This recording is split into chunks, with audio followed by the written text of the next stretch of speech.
লাউটা কুচানো শেষ, এখন সিদ্ধ করে নিব।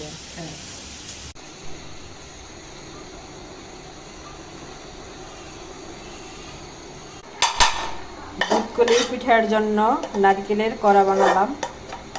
নারকেল দিয়ে দিয়েছি, একটু দারচিনি, এলাচ, একটু গুঁড়ো দুধ একসঙ্গে নাড়াচাড়া করে খেজুরের গুড় দিয়ে মিশিয়ে এই তো হয়ে গেল নারকেলের কড়া।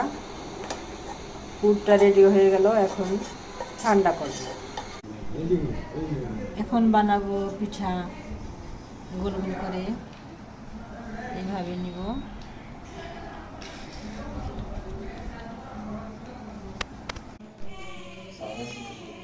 এটা তো বানাবো নিচে করো, হাত নিচে করো।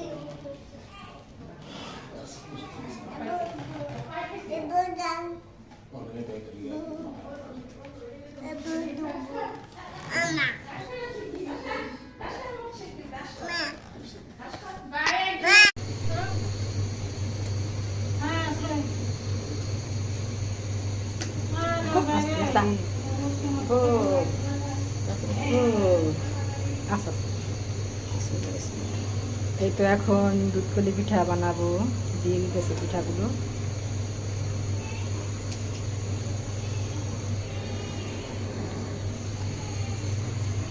লাউ আর গুড় একসঙ্গে জাল দিয়েছি। আজকে নতুন একটা পিঠা, দুধকলি পিঠা লাউ দিয়ে। লাউটা কুচি কুচি করে সিদ্ধ করে নিয়ে ভাপ দিয়ে ফেলিয়ে দিয়ে দিছি। এখন পিঠা একটু জাল করে নামিয়ে ফেলবো।